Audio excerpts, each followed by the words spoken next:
On the afternoon of April 28, 1988, in the sky over Hawaii, at 1 p.m. Aloha Airline Flight 243 is preparing to depart. A Boeing 737 is on the tarmac at Hilo Airport, Hawaii. Flight 243 will be just a 35-minute hop to Honolulu on the island of Oahu. Serving the islands means that Aloha works its planes hard. They make short flights, but plenty of them. This airplane has been shuttling between the islands since early morning. It'll be its 9th flight today. For the flight crew, it's a routine they followed for many years. Captain Bob Schoenstein has been flying for 11 years with Aloha Airlines. His first officer, Mimi Tompkins, is hoping for promotion to captain after almost 9 years with Aloha. Each of the flight attendants has a long service record too, but none so long as Clarabelle Lansing, known to everyone as CB. She's been flying for 37 years, since before the days of the first jet airliner. CB is the boss in the cabin. First flight attendant, Michelle Honda, a 14-year veteran, is number 2. Jane Sato Tomita has served 19 years. This is one of the most experienced crews you'll find in an airplane that's been crisscrossing Hawaii's islands safely for 19 years. It's made more than 89,000 flights on this day. Only one other 737 in the entire world beats that record. Passengers have no reason to doubt they're in safe hands, until one passenger, Gail Yamamoto, sees something that makes her pause. But what is it she's concerned about? And how worried should she be? At 1:25 p.m. Flight 243 is ready for takeoff. This is a plane often rattles and shakes on takeoff and landing, but it's something the crew and regular passengers have grown used to. What's there to worry about? Captain Bob Schoenstein has chosen to take charge of radio links with air traffic control. It's Mimi Tompkins who fly the plane to Honolulu. Most of the flight time is taken up in climbing to the cruising altitude. It'll take 20 minutes to climb to 7,300 meters. For many passengers, soaring high over the Pacific is all part of the daily routine. A quick reminder that 78% of viewers are not subscribed. If you're not subscribed, click the subscribe button and bell icon so you won't miss any video we upload, and help us to reach more viewers, so don't forget to like and share the video. It's 1:45, 20 minutes into the flight. The aircraft is at cruising height. In perfect flying weather, everything is following the familiar pattern.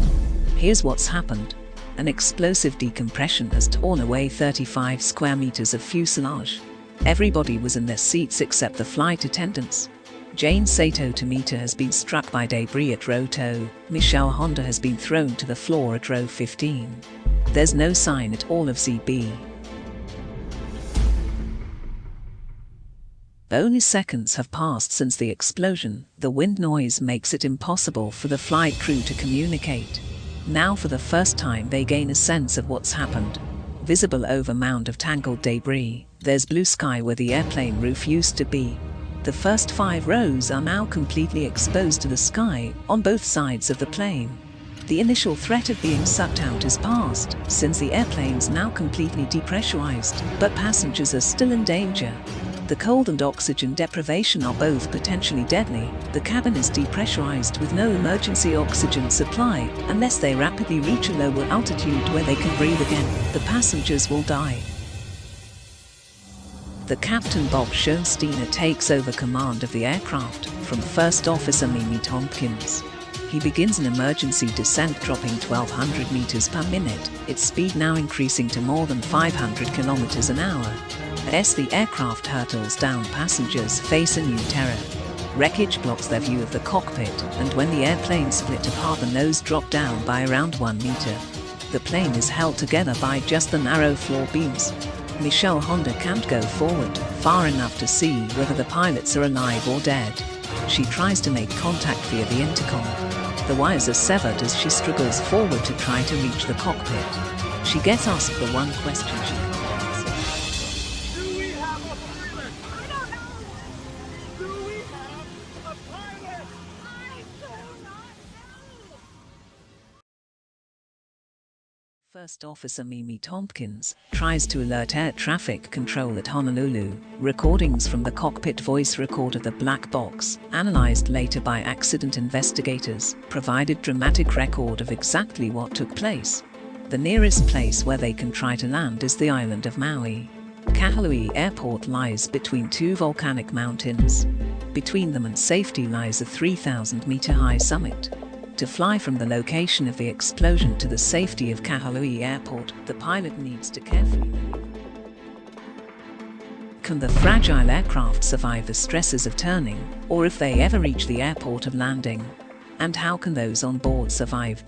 Mimi Tompkins is not getting through to Honolulu air traffic control, so she switches to the frequency for the tower at Maui's Kahului Airport. At 1:48, 3 minutes after the explosion, the crew makes their first voice contact with the ground. At 3,000 meters flying west of the mountain, the pilot slows the aircraft and, as gently as possible, begins the right-hand turn towards Kahului. Passengers sense that someone must be in control of the aircraft. Meanwhile, those on the ground unsure about what kind of crisis that facing, it's a small airport, an airliner in trouble, will test the fire crew's experience. For the air controller, it's hard to hear the airplane at all. 4 minutes after the explosion at this low altitude, they able to remove the oxygen masks. With this speed having dropped a little over 380 kilometers an hour, the wind noise decreases just enough for them to hear one another. They've lost contact with the aircraft, their transmissions aren't being picked up. Is this a radio malfunction or something worse? Hearing nothing from the stricken aircraft, the controller fears the worst. Communication is restored, but the crew's ordeal is far from over. Now Mimi Tompkins tries to contact the cabin by intercom, but there's no response. The crew doesn't really know what's going on behind them. Airplane is still flying. The captain now has to maintain his focus on flying the airplane, but he doesn't know what real damage exists behind him. During the descent, passengers experience moments of pure terror. The plane kept vibrating and shaking, and suddenly there's a new problem for the flight crew to handle. It feels to the pilot is that hydraulic systems, like power steering in an automobile, have now failed. The airframe is under great stress. They need to land as soon as possible. There are lights to indicate whether or not the landing gear has safely deployed. The main undercarriage is extended as normal, but the light showing that the nose wheel has extended doesn't come on. A second attempt to extend the landing gear, the nose gear light is still out. The radio link is so bad the tower is still trying to assimilate the crisis. Maui is not an ideal place to head for with the damaged airplane. The island's exposed north shore lies directly in the path of the trade winds. With the airfield now in sight, captain has more critical decisions to make. He begins to slow the aircraft for the landing. An airplane's flaps are sliding panels at the back of the wings. To increase lift at low speeds, they need to be extended during takeoff and landing. No two aircraft landings are the same. Pilots have to factor in many things: the wind speed and direction, passengers, fuel load, and the length of the runway before them. Complicated formula provides the VREF, indicating the safe landing speed. Even in a crisis like this, pilots have to reach for the manual. Extending the flaps fully will help act as a brake once they touch down, but to do it earlier could stress the airframe to breaking point. Using her flight manual, the first officer makes the complicated calculation will give that correct landing speed. The safe speed for landing, taking into account the length of Kahului runway 2, is calculated to be 152 knots and 282 kilometers an hour. As the airplane slows, it becomes much harder to control, and so the pilot has to make another crucial call. Speeding up to keep control means he'll hit the runway faster than he should. He gambles that the highest speed landing is still the best option. Crash rescue teams prepare themselves for a worst-case scenario. At high speed without the nose gear, a crash landing followed by catastrophic fuel fire now seems inevitable. As they prepare for an emergency landing, warning lights indicate that the forward landing gear has not deployed. If so, the airplane will most likely crash and burn. In the 12 horrifying minutes since the explosion, some passengers are convinced they're not going to make it alive. Suddenly pilots get the news, what they have been praying for, the gear appears down. The crew have to make life or death decisions. In the next few seconds they'll find out whether they're the right ones. Michelle Honda cradles her injured colleague as the critical moment approaches. Passengers comfort one another in what may be their last moments alive. Though the forward undercarriage has extended, the crew still can't be certain whether it is locked in place or whether it'll collapse on landing. If it doesn't hold firm, 40,000 kilos of airplane, traveling at close to 320 kilometers an hour, will smash nose down onto the tarmac. In this extraordinary video captured moments after successful landing, the amount of damage the airplane suffered is difficult to comprehend. An emergency evacuation of passengers who escaped injury has just been completed. Some injured passengers have still to be helped from the plane. How it flew for those 13 terrifying minutes seems astonishing. Captain Bob Schoensteiner is thanked by passengers who just minutes before had expected to die. The tension is released. A final desperate head count by Michelle Honda confirms the crew's worst fear. Clarabelle Lansing, veteran of 37 years, flying for this airline, is missing. Sea search begins in the area of ocean where the explosion took place. Neither body nor wreckage are found. 7 passengers are seriously hurt. The worst injury is skull fracture. But how the rest survived at the moment of decompression, it's just the seatbelts which made the difference between life and death. But there's something else. At the most critical moment, Maui's notorious high winds died away. This is one of the most remarkable flying events in history. No airplane has ever landed with this amount of damage. The only thing that was holding the forward section cockpit to the rest of the fuselage is the floor beams. Basically, they're hanging by a thread. From a close study of the fuselage, crash investigators try to determine how the airplane structure remained in one piece. The critical factor proves to be the precise location of the explosion. How does the roof of a jet airliner simply blow away? The U.S. National Transportation Safety Board (NTSB) is tasked with discovering what happened. Investigators pull the airplane's records, something like an automobile service history, and suspicion falls right away on the airplane itself.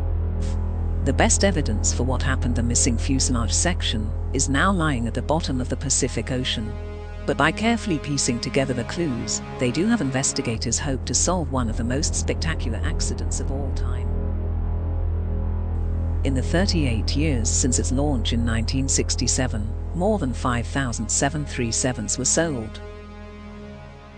Somewhere in the world, a 737 take off every 5 seconds. The accident airplane was number 152 of the production line, delivered in May 1969.